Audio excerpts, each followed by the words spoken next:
Hi, hope you're having a great day.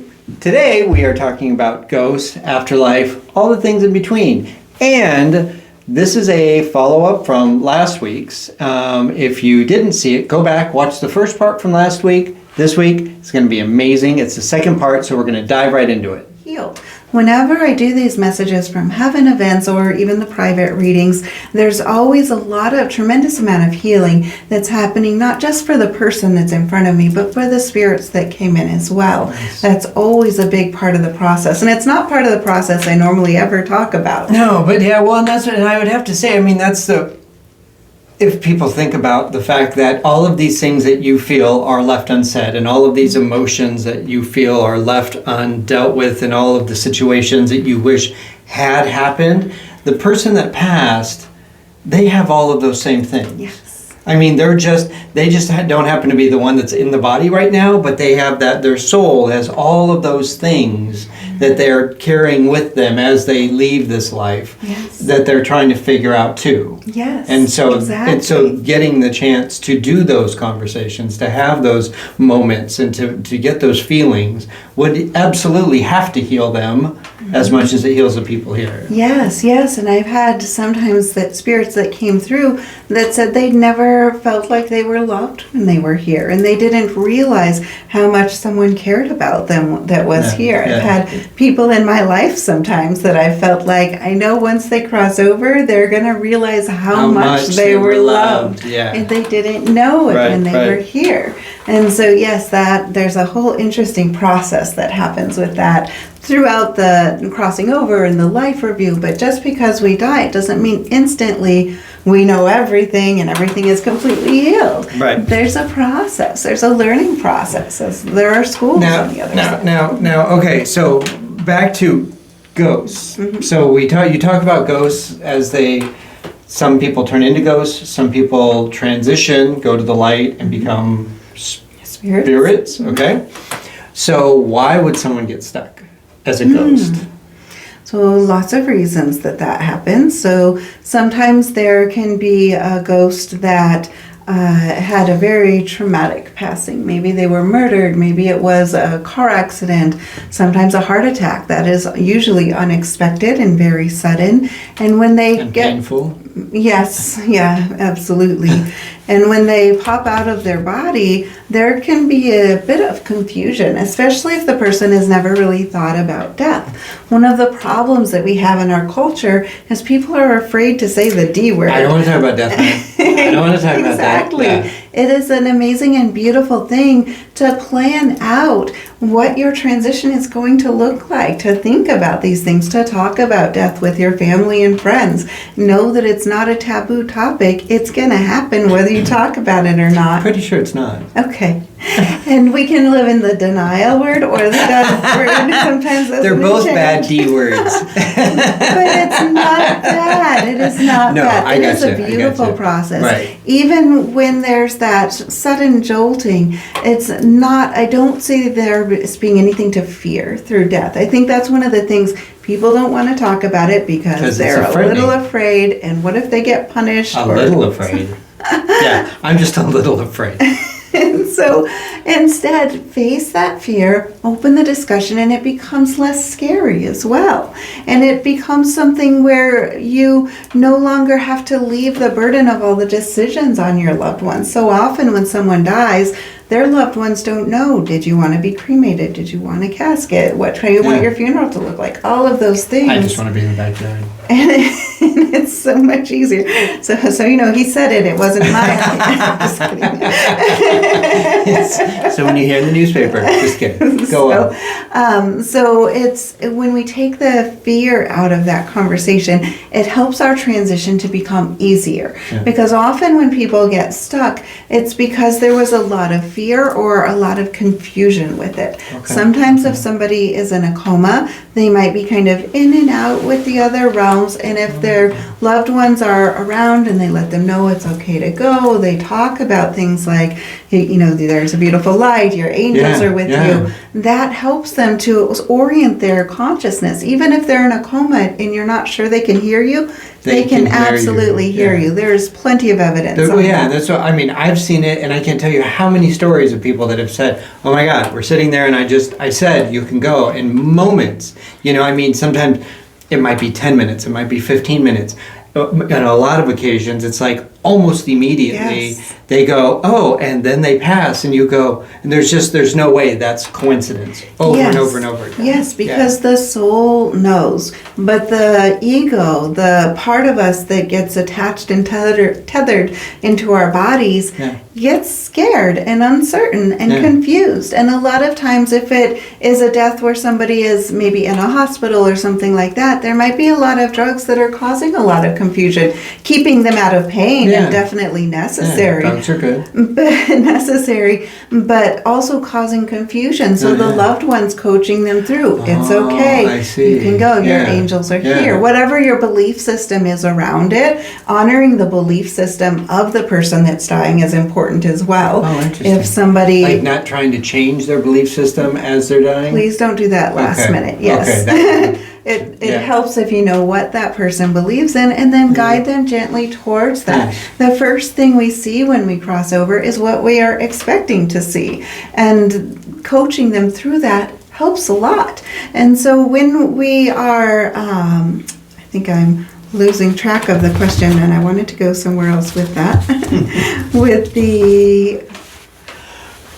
Why do ghosts get stuck? Get stuck. Yes. Thank you. Yes. Sorry. So sometimes back to the sudden events. So sometimes somebody will have that. If they're murdered, they may want to stay because they want to help the people, the detectives or the family, know this is the person that did it, and they might point clues along the way.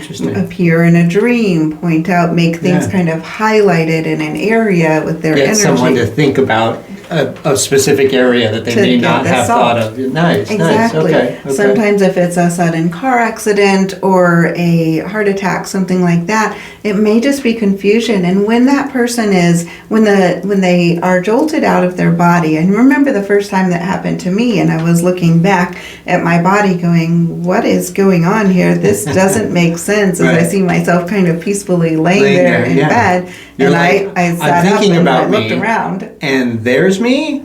It's very disconcerting. I can't even imagine. And I've had many multiple near-death experiences as well as astral travel. You were so there. And so I understand how concerning that is. But there's also, when somebody is supposed to transition, there's a light that comes up, like a beautiful, brilliant, radiant white portal of energy that they can go through. And usually that person's loved ones that have crossed over already, or their guardian angel, something familiar to them, is going to be there to help guide them through the process. Sometimes people just aren't ready to let go, though. They feel like they have a responsibility to their loved ones, maybe a spouse or children, and they just don't want to transition to that yet. And the longer they wait, and a lot of times if somebody that is still in the body doesn't want them to go and is clinging to them, which is a natural emotion to have, but if they're clinging to them and just begging them not to go, please don't go, then their spirit might choose to stay there. And the person that is here may or may not really understand the full ramifications of that. Yeah, they're not saying, please don't go spirit. They're saying, please don't go person body. That I know that body I can touch. That's sitting here and physical. And so the longer they stay, the more distant and the quieter, the harder it is to see that portal of light. That portal of light might appear. It's like an intense noise. Well, and like we get blinded about whatever we're focused on. We're blinded by that to everything else in our environment. So if you're focused on one of your loved ones as you're out of your body and they're saying, please don't go, and you're focused on that, you can miss, I would imagine you could miss the light, basically. Yeah, and it's not an instant thing. If there's a bad accident and you're saying, please don't go to your loved one that's in process, it's not like that just goes away quickly, but it's over a period of weeks. That light gets smaller and smaller and harder to find, and over a period of months, it might not be something that they know how to find their way back to. Gotcha. If they happen to be near when someone else is crossing over, that can be something that helps them to find it. But oftentimes I find the longer they wait before crossing over, the more fearful they get. Because it's kind of like if you're Like in life. Exactly. If you're the new kid in a school and you are just meeting all the other people on the playground and you don't know anyone there, and you know that you knew everyone at this other place, and you just don't feel like you belong anywhere, and you know you're there, but you don't feel like you belong. And so that feeling, that kind of I would be happy going back, but I can't. Right. And I'm not happy necessarily here right now. And there's a confusion that Then sets there's- in with yeah, that yeah, over yeah, time yeah. because But- they're off of their normal path. But over time, you get comfortable. That's kind of how we do as Yes. humans. We get comfortable with whatever. Exactly. And so it can become sometimes a very long process for Wow, them. interesting. And it just, it's a process. So this is why it's really good to talk with your loved ones about death, to take out the fear of it, dispel the fear, and recognize that this is one of the cycles. It's a celebration when we're born and we come into this life. When we're born, our soul that was, happy and participating in with the other souls we knew on the other side, had to leave that area, had to leave that level of heaven to come down here, and we celebrated it here.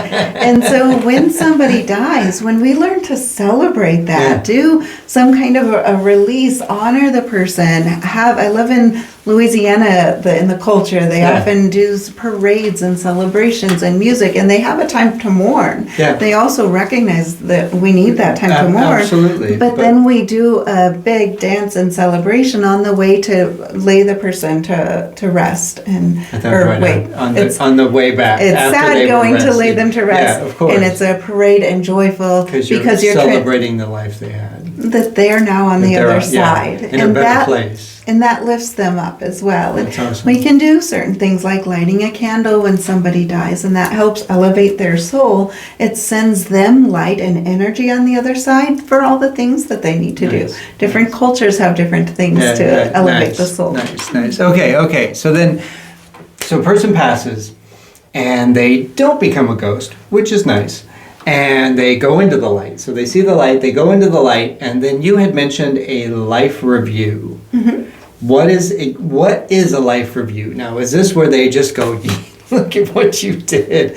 That was horrible. Why would you do that? What were you thinking? Is that a life review? No. Because that's the reviews I get. That's usually what people say. So that's why I'm asking. 'Cause I don't want that about like all the secret stuff in my life that nobody knows about. And I think a lot of times people are so afraid of the thoughts that we have in our heads and people judging us for that. And the life review is a process not of condemning you, not of saying you're a terrible person, but of looking at what were your goals when you came into this life? What things did you want to learn? What things did you want to accomplish? What relationships did you want to build? How did you do on those goals? It's not saying you failed and you passed. It's saying, how did you do? So where did you hit the mark? And where did you miss the mark? And how do you think you could do it better later? Interesting. Now, one of the times when we talked about that one of the things that I found very interesting, you said that people, you get the chance to understand what your actions felt like from the other side. So for when I helped somebody when they were going through a hard time, I suddenly like the idea of is the way I pictured it, that I get to sit in that person's moment. I get to know everything they know and understand from their complete point of view. Yes. And I'm looking at myself. And then I do the thing, whatever it is in that moment, and I get to understand what that person was feeling from my actions. Yes, and that is a really interesting point of the light review. That's one of the things I found really interesting when I was talking with the light about this whole process, and I think it might have been one of the levels of Buddha that I had been talking to originally with this, but I've connected this with it. And some of the origin energy, and it was really revealing to me when I was learning that, because they were showing me how the way we learn and the way we understand the actions and the thoughts that we had in this life and the impact that that made. Now, going into this, understand that your guardian angel, or what you view as similar to a guardian angel, is going to be with you through this process. Nice. Recently, I had learned in a conversation with the other side that they actually allow you some timeouts if you need it. I had been talking to a soul that was in that process, and there were a lot of pretty heavy things. This person was not what would be considered a very kind person when she was here. Oh, okay. There was so her life review was tough. So the things that they had done to other people that weren't nice. That's what I'm going to get back to. Okay. And so, so she said what was interesting was that she could take timeouts to have like a little break to regather, because the point of what I'm going to say is not to make you suffer for the sake of suffering. Right. It's simply so that you can learn and understand. Yeah. The way that we learn and understand what our impact is on others is experiencing it through that person's eyes. It's not seeing it through our perspective. No, that's where we get into, oh, I was right, or you were right. Yeah, because that's what, because we make decisions based on what we think is the right decision. I mean, people don't go into a decision and go, let's see, what's the worst decision I can make right now? That's the one I'm going to do. No, you logic and you figure out. And I mean, it has to do with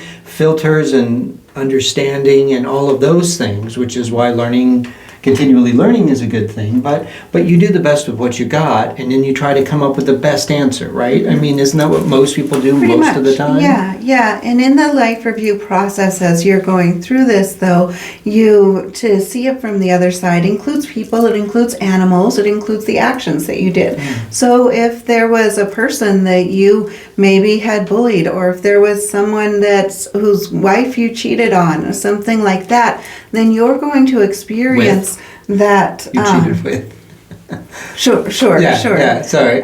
You're going to experience those things from that person's side. So in the example of, let's say there was a married couple, maybe you're married as well, to add in, so we have 4 people in this. Now, yourself, your spouse, and the other married couple. Yeah, the other person and their spouse. And so in the life review, when you're here, sometimes one of the things that happens in this life is people get distracted. We get distracted by things that are pleasurable. Yeah. We get distracted feeling like, well, maybe it doesn't hurt if nobody knows about it, or I deserve this. Right. There are a million excuses where someone maybe knows they're not doing what the right thing is. Right. But they're choosing to do it. But it's worth it. In their mind, yeah. And so in the life review, you're going to experience this in 3 different ways, because you already know your perspective. Yeah. You're also going to experience the whole thing, seeing everything play out through your spouse's eyes. Okay. You're going to experience the emotions, the feelings, everything that happened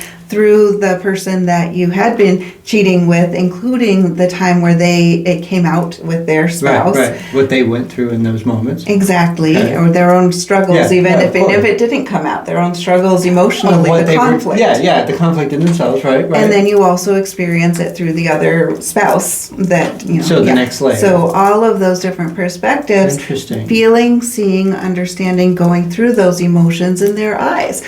And because the point is it's just about learning, right? I mean, that's why you get the good and the bad. It's not to punish it, so that you understand and you know how these things work. It's not to say, look, this was a bad thing, this was terrible. It's when you did this is what the result was. The cause and the effect. Cause and effect. It's just simple learning. That's one of the reasons behind in Buddhism, where the Buddhists will never kill anything. They will never step on an ant, they won't step on a spider. They actually, in the temples in Asia, they have cats that will get the mice, because they're not allowed to get the mice, but the cycle of nature can play itself out.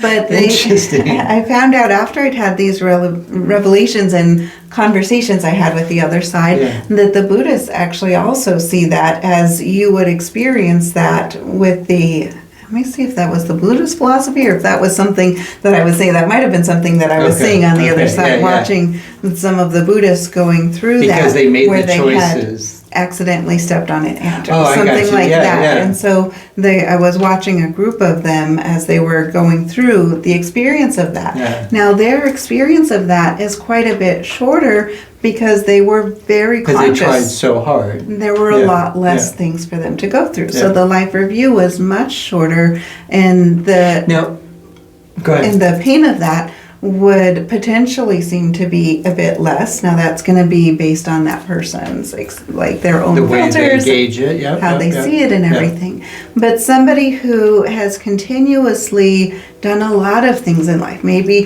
climbing the corporate ladder, they stabbed a few people in the back, cheated with this, whatever, did a bunch of things, that's going to feel like a really extensive and heavy life review for a longer period of time because they're needing to experience all of those things to learn. And this is not a punishment. And this is where I found it was so interesting in a reading that was just within the last month or two, where somebody said that they were allowed time outs during it and that was really helpful. They were about a year in and going through it, but they said that they were very grateful for their guardian angel.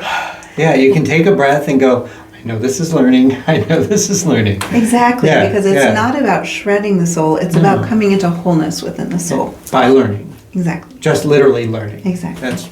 I think that's awesome. I think that's great. Okay, and then so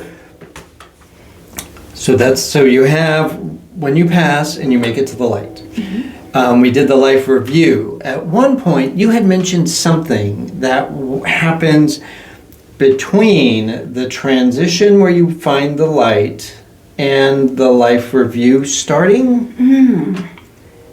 Yeah. It was, and now I'm drawing a blank. Was that the part where the soul can come and go between the realms for a period of time and have a passage between them? You may have noticed when you had a loved one that crossed over, you could feel their energy for a period of time afterwards. Yep. They may have appeared in a dream. You might have felt their presence at the funeral or sometime after a church or something like that. And then it starts to get less and less that you feel them, but they kind of pop in and out a little bit. That's the transitionary phase. So during that phase, and sometimes they might be, close to kind of going into that life review. Sometimes it's just when they first crossed over. Like when you have the dreams of them, they've passed, and you suddenly have this so vivid, that's so vivid, and okay. Yeah, and so their angel can help guide them back and forth a bit during that period, and that serves a couple of purposes. So one serves the purpose that they're understanding where they are, they're on the other side, They don't have their current body and all of that, but it is also to help the healing of those souls that are here. So it helps bring closure, healing. It's very hard when we lose somebody, that's hard enough. And to no longer feel their presence in our lives is even harder. So it helps to serve that purpose, as well as allowing the person's soul, the soul that they are, to kind of come into a balance with that. And the timing for that can vary quite a bit, but as they do that, they also are gathering with their loved ones on the other side, their animals that are on the other side, and kind of figuring out where things are going. And then they go into their life review, and for the most part, when they're in the life review, they're kind of in that box with the angel kind of reviewing all of that. They might pop out a little bit during that, but not very much. It's a focused thing you're accomplishing with that. Yeah. Was that what you were referencing? Yes, that's exactly. Okay. Yes, yeah, that's perfect. That's perfect. Yeah. So, okay, and last question. Okay. So how can the messages be from heaven, that you say messages from heaven, if they come from ghosts, if the ghosts haven't transitioned yet? Yeah, and we kind of answered that in different ways, I think, as we talked. But the difference between a ghost being somebody that is in that second level, that psychic field of consciousness, or somebody that hasn't crossed over yet. And then that's the same thing.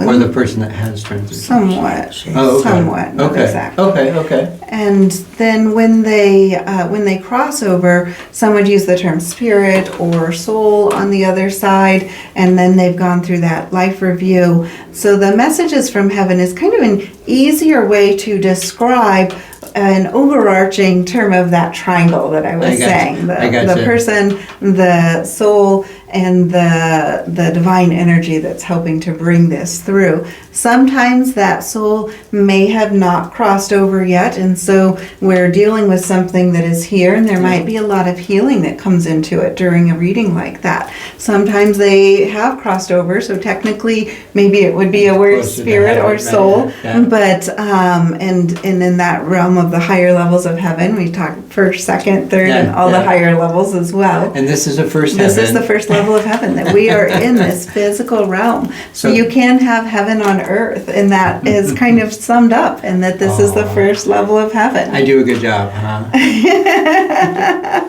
If this is your heaven on earth. I love it. And so, nice. I think that kind of explains that. Absolutely does. So I think that's it. So I hope you liked the video. And if you would hit the like button, subscribe, of course, if you have not. Go to our website, earthandskycenter.com. There's all kinds of stuff from classes to messages from heaven that's coming up and a bunch of other stuff that's amazing on there. And we're going to be traveling. We'll be teaching in Kansas. If you're in the lower Midwest area, let us know. We'll be there for the month of November. We go there throughout the year at different times. We travel a lot. If you want us to come to your area, just let us know. If you're interested in sponsoring the class, we help with all the marketing and all of that stuff. And we will see you next week. Thank you so much, everyone.